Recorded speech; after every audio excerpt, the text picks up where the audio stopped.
পাচার করে এদেশের ব্যাংকগুলো এবং রিজার্ভকে ফেলেছে বন্ধুরা। আজকে তাই আমরা এই সমাবেশ থেকে গভর্নমেন্টের কাছে আমরা বলতে চাই, অনতিবিলম্বে এই দূষকদের গ্রেফতার করুন, আইনের আওতায় নিয়ে আসুন, ইনশাল্লাহ কোনো সমস্যা হবে না। সব পেশায় কথা বলতে চাই, ডক্টর ইউনূস সাহেব আমাদের মাননীয় নেতা জনাব তারেক রহমান সাহেবের সাথে বৈঠক করেছেন। আমরা অভিনন্দন জানাই, ধন্যবাদ জানাই। বৈঠকের পরে যে কর্মকাণ্ড হবে তাও আমরা বিশ্বাস করি দ্রুততার সাথে হবে। শুধুমাত্র আজকে যদি সেই প্রতিহারা হয় তাহলে সকল প্রকার শান্তি শৃঙ্খলা ফিরে আসবে। কারণ দেশের মানুষ 17 বছর ধরে একটি জাতীয় নির্বাচন, আমরা সেই নির্বাচনের তারিখ ঘোষণা করে আমরা মনে করি শান্তি শৃঙ্খলা ফিরে আসবে। আপনাদের সকলকে ধন্যবাদ। বক্তব্য রাখবেন আজকের এই অনুষ্ঠানের সম্মানিত প্রধান অতিথি, আমাদের সাহসের বাতিঘর, নিপীড়িত নিষ্কৃষিত মানুষের অহংকার, বিএনপি চেয়ারপারসনের অন্যতম উপদেষ্টা নন্দিত নেতা মানুষের নেতা বক্তব্য রাখার জন্য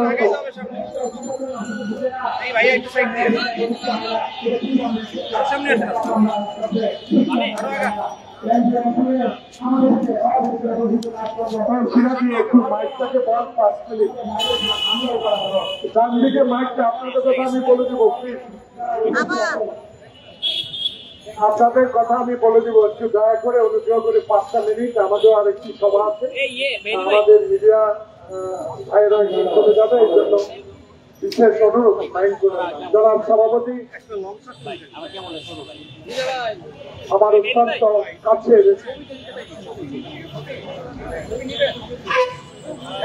তাকে বিগত আন্দোলন সংগ্রামে আমরা সকল ক্ষেত্রেই তার অবদান অবিস্মরণীয়। কৃষক দলের নেতা ভিপি ইব্রাহিম সত্য উনি হজ থেকে এসেছেন, আল্লাহ পাক ওনার হজ কবুল করুক। প্রিয় সহযোদ্ধাবৃন্দ, আমার একটি জরুরি ধানমন্দিতে 12টা পৌঁছতে হবে। অনেক কথা, অনেক ইতিহাস দীর্ঘদিন ধরে প্রায় 11 মাস বাংলাদেশের এই গ্রহণযোগ্য ব্যক্তির কাছে অতীত ছাড়া বর্তমান নিয়ে অনেক কথা আমরা আপনাদের মাধ্যমে ওনার কর্ণগোচর করার চেষ্টা করে যাচ্ছি। এখানে আবু নাসের, মোহাম্মদ রহমতুল্লাহ সাক্ষী আছেন। এই প্রেস ক্লাবের সামনে প্রথম সাহস নিয়ে যিনি আমাদের নাটোরের সেই দুলু, আমরা দুজনেই প্রথম সাহস করে এই প্রেস ক্লাবের সামনে এসেছিলাম। মিডিয়ার নীতি নিয়ে বাংলাদেশের সকল ক্ষেত্রে বিনোদন, তার বাবা শেখ মুজিবের আমলে যা ঘটেছিল সেই ঘটনাগুলি পুনরাবৃত্তি হচ্ছিল। তারই প্রতিবাদে সেদিন প্রথম অনেক লোক এখানে বসেছিল। সেই ছবিটা এখনো ভাসে। আবু নাসরকে প্রথমেই ধন্যবাদ জানাই। বন্ধুগণ, আমরা অতীত নাহি পাবো, কিন্তু আজকে আমাদের দেশের অনেক ব্যক্তি যাদেরকে আমি অনেক পছন্দ করি, বাংলাদেশের মানুষ তাদের অনেক পছন্দ করে, অনেক কথা ওনাদের ভালো লাগে। যারা সৃষ্টি করেছে সে ব্যক্তিকে অনেক মিডিয়া বলেছেন সে মাস্টার মাইন্ড। আমি বলবো মাস্টার মাইন্ড না, মবের রানী। আমি মনে করিয়ে দিতে চাই সুশীল সমাজ যারা আজকে মবে, যারা গত 2 দিন আগে একটি অবৈধ নির্বাচন কমিশন প্রধানকে আইন নিজের হাতে তুলে নিয়েছেন। অবশ্যই আমার দলের নেতা সালাউদ্দিন আহমেদ, অ্যাডভোকেট রিজভী আহমদ সাহেব সেটাকে প্রতিবাদ করেছেন এবং আইনের আওতায় আনার দাবি করেছেন।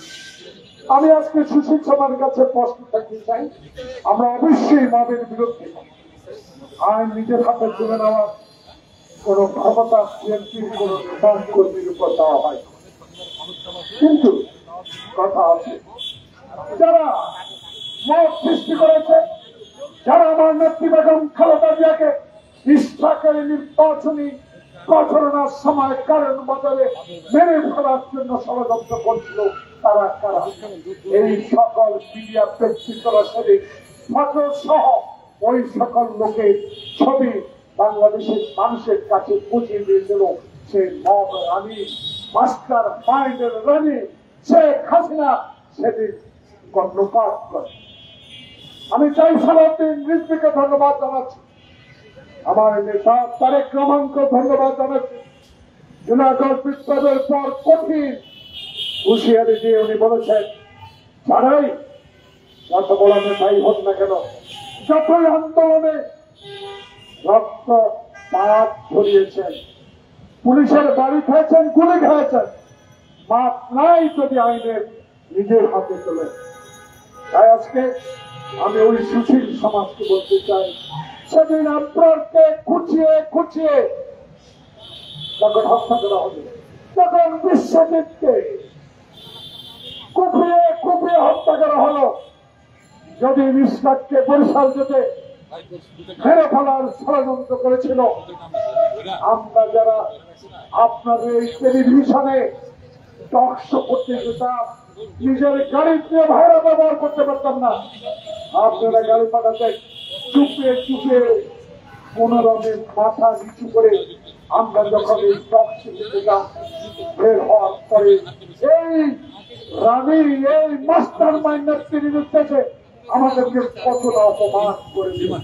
সেদিন এই কথাগুলো যারা বলেন না, তারা এখন বলেন, তাদেরকে আমি সম্মানের সহিত বলি, এই কণ্ঠ যেন আপনাদের বরাবরই থাকে, অতীতের ন্যায় যেন আর ব্যবহার না করে, সামনের দিকে এগিয়ে যান। আমরা আপনাদের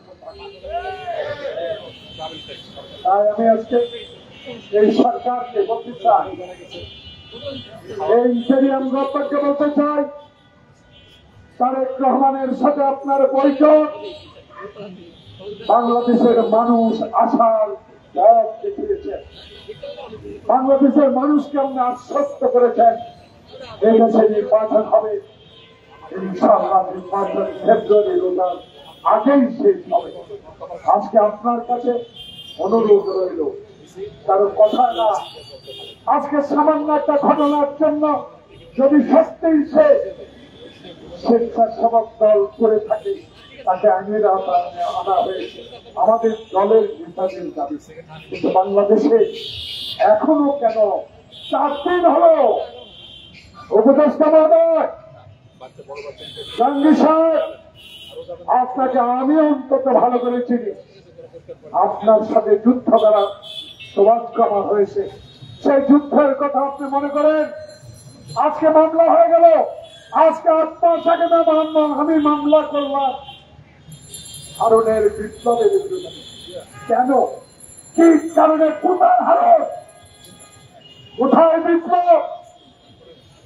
রাষ্ট্রমন্ত্রী, উপদেষ্টা মহোদয়, আপনার সচিব, আপনার উপসচিব, আপনার এডিশনাল সচিব, আপনার ডিএমপির কমিশনার, আপনার আইটি, আপনার এতগুলো টিসি ঢাকা মেট্রোতে, তারা কি জানে না? কেন তাদেরকে আইনের আওতায় আনা হয় না? কেন? হাবিবুল্লাহ ওয়াল না কি নাম, কোথায়?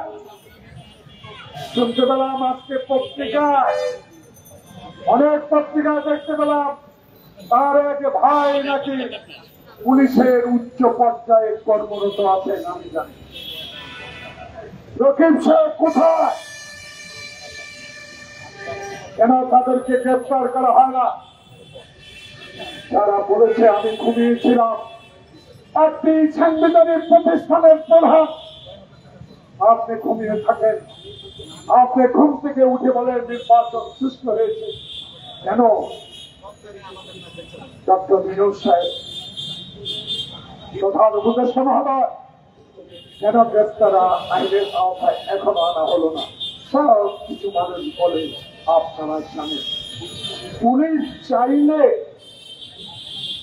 সরকার চাইলে 16 বছর যারা আমাদের পিঠ লাল করেছে, মাথায় গুলি করে রক্ত ছড়িয়েছে, আয়না ঘরে নিয়ে মাসের পর মাস রেখেছে, তখনকার গোয়েন্দা যদি ফারুক সাহেবের স্ত্রী মেয়ে কোথায় থাকে, মির্জা আলমগীরের মেয়েরা কোথায় থাকে জানতে পারে, তারাই তো কিছু কিছু লোক আপনাদের কাছে আছে, তাদেরকে দিয়ে কেন গ্রেফতার করান?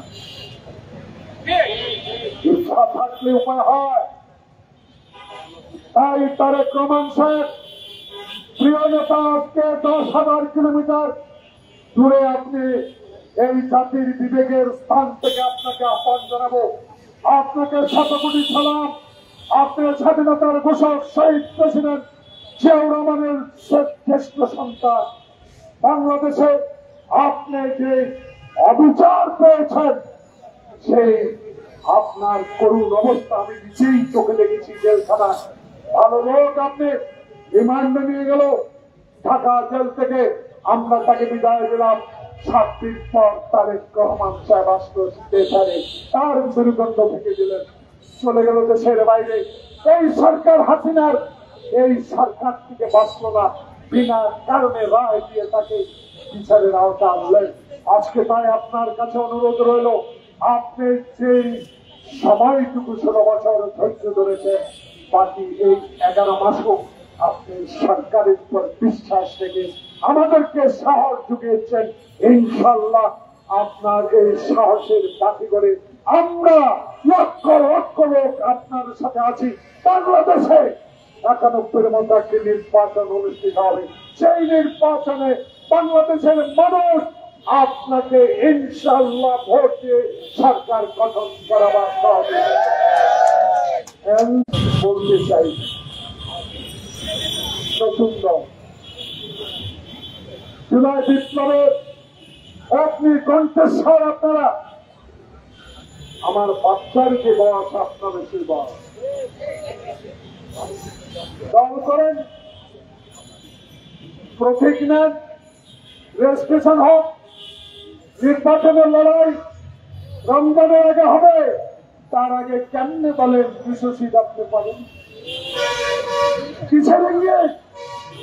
300 সিট পাবেন, কিসের ইঙ্গিত দিচ্ছেন? আগে তো বলেছে আমার বাচ্চার সমান আপনার বয়স, আর আপনার জন্মের পাঁচ থেকে রাজনীতির সাথে আমাদের সম্পর্ক।